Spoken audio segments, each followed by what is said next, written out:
because the only people I knew who were believers in Jesus were all people in our public school who were Italian Catholic, I imagined that Jesus was Italian.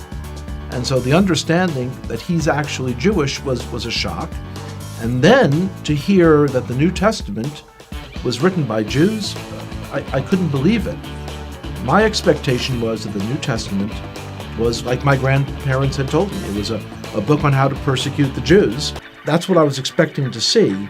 And yet when I'm opening it, I'm reading a story written by Jews about Jewish people. I was very shocked.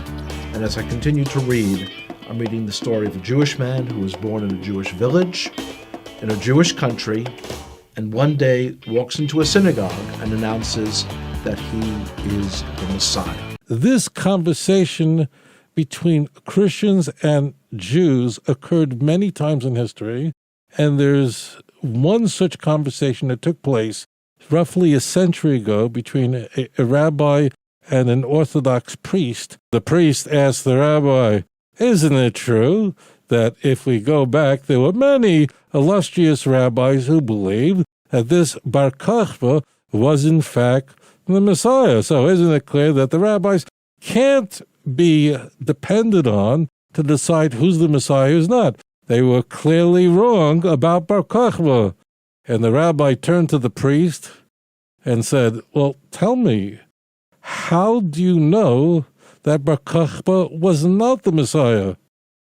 And the priest looked at him and incredulously and asked him, "What are you talking about? Bar Kokhba, the Messiah? He couldn't be the Messiah. He was killed by the Romans without accomplishing anything." The rabbi just stared at him, and the priest finally got it. That's exactly why we don't accept Jesus as the Messiah. It's not because we don't like his nose or his hairdo. It's because he was killed by the Romans without accomplishing any of the messianic prophecies. Again, the reason why Christians reject Bar Kokhba as the Messiah is the reason why Jews reject Jesus as the Messiah. This is not the person who's a renegade to our people. This is the one who was promised in our Bible, the 53rd chapter of Isaiah. It is astonishing. If you would just read that chapter, just without the Bible being around it, you would say, "Oh, this is some Christian Bible. This is Jesus." Do you believe that Isaiah 53 is talking about the suffering Messiah? The answer is no. And in fact, the word Messiah is not found in Isaiah 53. Isaiah 53 is speaking about a suffering servant. Who was the servant? Israel. Look at Isaiah 44, verse 21. Who was a servant? Israel. Look at Isaiah 45, verse 4.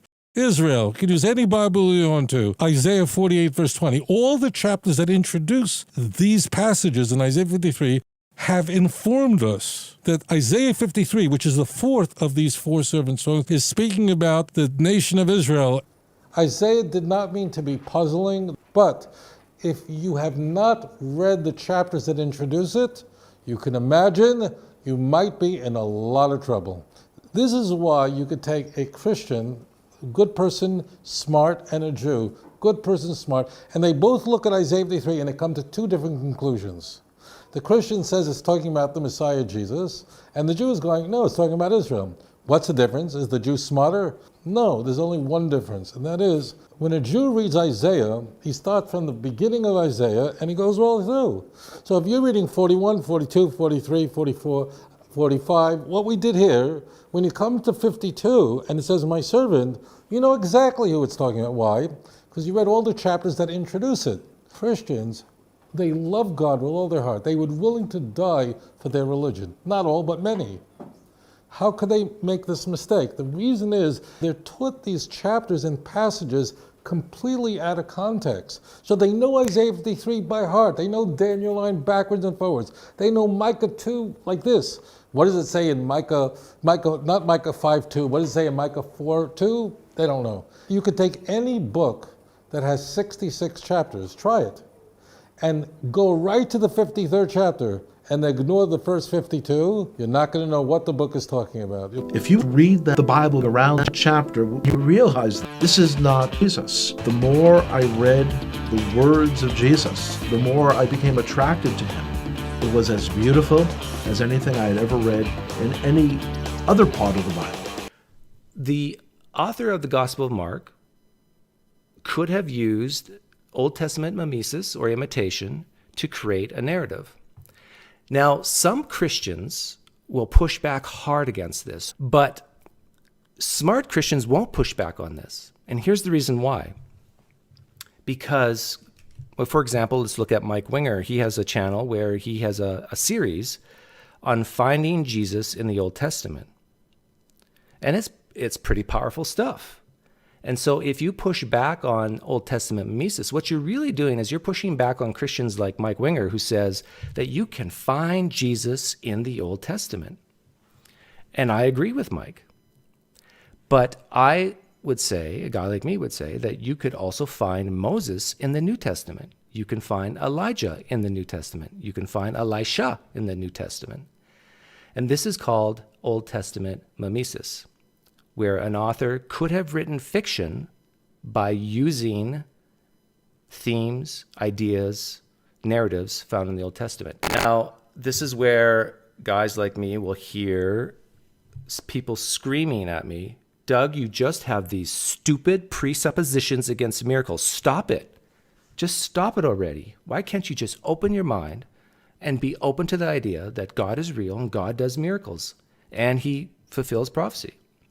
Fair enough. That could be possible. That could be even maybe even probable in some cases. I don't think so.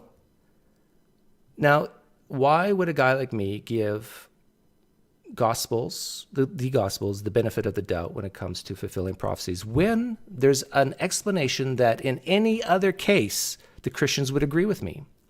If there were prophecies in a different religion other than Christianity, and there was an explanation for it other than a God that you don't think even exists did it, why wouldn't you take that explanation? As I came to faith that Yeshua, that Jesus was the Messiah, it was clear that that was the most Jewish thing I could do. Growing up, we were German. We danced in a German dance group. I wore lederhosen. When I first got on Ancestry, I was really surprised that I wasn't finding all of these Germans in my tree. I decided to have my DNA tested through Ancestry DNA. The big surprise was we're not German at all. 52% of my DNA comes from Scotland and Ireland.